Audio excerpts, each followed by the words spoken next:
gobolada waxba ka qaban waxa la yiri markii horeba 17 kaas waxa la yiri horta balansiga Puntland hadba dhinac u rida horta waan ugu digayaa aniga qof deegaanada ka soo jeeda in uu codkiisa dhinac balance aan waliba dan ugu jirin in uu rido hadii ay dhacdoba oo qof uu dirsada baarlamaanka inay u ridin dhinac taana waxa keenaya hadii wixii hoosna laga saxiixo hadhowtiina hoos codkii laga iibsado way dhacaysaa hatta dadka Puntland ama dadka gobolada gaalkacyo tusaalahan degan qardho garowe way ku eedeeyaan dadka gobolada sanaagi degan idinka dadka roga baasha ee aan ugu rogina marka sida la aligeed waa muhiim hatta hadii ay cidi magacaabanayso in ay u magacaabato wax isbedel keeni kara isbedelka Farool anigu hadda u malayn maayo horumarka uu gaarsiiyay haduu meel gaarsiiyo horumar waa garowe u malayn maayo gobol kale inuu horumar u gaarsiiyay sida la aligeed haddaad waxba u magacaabanaysid ka fikir cidda aad taageeraysid marka hasa ahaatee laakiin sida kale arrimahan xagga aan nabadgelyada aad baan uga walaacsanahay Puntland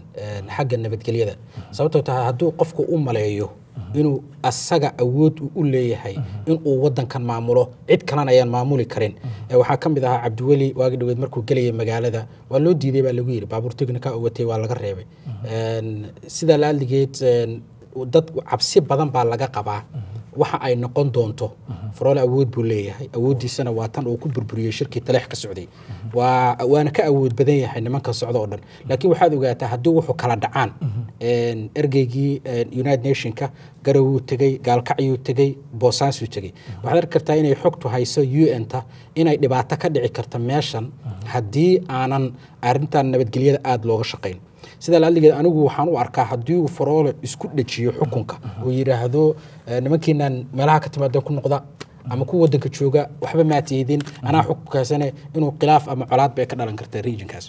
waqtiyaad ma masay gabagabada barnaamijka iyadoo la soo gaaray ay maxaa ku darsan waxaan ku soo gabagabeynaya fariinteeda aan ugu khul waxaan u dirayaa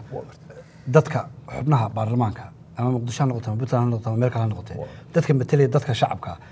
waxaan kula talinayaa in Ilaahay ka cabsadaan laaluush iska daayaan xaaraanta ilmahooda ku korinayaan bari kuwii hore wada dhinteen marka inaad adduunyada eegtid waxa ka wanaagsan inaad aakhirada eegtid meesha ay ka socon laadayna waa baarlamaanka sharciga ka dhigtay in lacag qaataan dabeetana u kala hiirinaya madaxweyne iyo ra'iisul wasaare madaxweyne iyo kuwa kale ordaya sida Puntland ka socoto kale sheekada aan ku soo xiraya waxa weeyaan doodeenan nin odaya ayaa isagoo wiil yar u adeer yahay wareermi ayaa reer u hoyday dabeetana sidii caadahay ardayga la fadhiyay cunta loo keenay bariis iyo hilib fara badan baa loo keenay dhaqanka Soomaaliya waxa ku jirta martidu inay wax hanbeeyaan qoyska alaabta iyo cuntada u keenay inay wax u hanbeeyaan iyana waa mid dhaqanka Soomaalida kamid ah odayga markuu xogaa taabtay buu farxashay yarkii bahalkii kala joojin waayay hilibkii buu sarartii qaataa markaasuu garabka ku xiji markaasuu wasladan ku xiji bariiska markaasuu si daran cunay odayga bay adeerkada markaasuu arkay yarkii aan joojinay markaasuu odayga intuu ku soo noqday wuxuu yiri warma kol baa la oranayaa odayga baa ka haray baarlamaanku haday waxun cunaan jawaari iyo odaygii iyo ninka kale isaguna Puntland haysta gudoomiyuhu wuxuu oran doonaa bukol baa la oranayaa baarlamaankii odaygina waa ka haray adna waxaaga rido marka intaasan oran lahaa baarlamaanka aamnaatu soo gogoonaysa runtiisa waxaan dhageystay hadda ka hor gudoomiyaha baarlamaanka ee Puntland hadal uu yiri wuxuu yiri khudbad uu jeediyay na soo doorta annaga naqaana say wuxuu jiraani marka ninkii dhamaa ee gudoomiyaha baarlamaanka ee la rabay inuu wax badan dadkii u sheego wuxuu yiri annaga na doorta annaga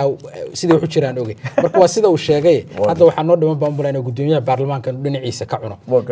waana kula talinayaa baarlamaanka hadda Puntland waa kuwa kala badbaadin kara dadka waa kuwa kala badbaadin kara dadkan inay dhibaato ka dhicin arintan horta laaluushka waa dhibaato ku haysa regionka oo dhan hadii arinta laaluushka laga ilaaliyo nimanka baarlamaanka waa laga yaabaa inay go'aan saxsan qaataan cod yeeshaan hana ka fikiraan doorashadan inay ka duwan tahay doorashooyinkii kale ayna ku xiran tahay mustaqbalka qof walba oo regionka ku nool isbedelna inuu yimaado in loo baahan yahay waagaag waa jeclaan lahayn barnaamijka dooda inaan sii wadno meelo badan anagoo ka gaari weynay jecleenna runtii inaan ka hadalno sida gobolada baay maamulada la sheegay in laga samaynayo sida qoomiyadihii Ethiopia xafladii halkaasi ka dhacday si uga soo qayb galeen maamulada iyo waliba dowladda federaalka iyo waliba meelo kale oo badan oo Soomaaliya ka hadlay laakiin waqtiga oo noo saamix waayay waxaan runtii jeclahay barnaamijyada dambe inaan ku soo qaadan doono haddii Allah wada ogolaado aad baa maasantay Axmed Boqoshada nagu soo boqotay cali aad baa maasantay Thank you very much.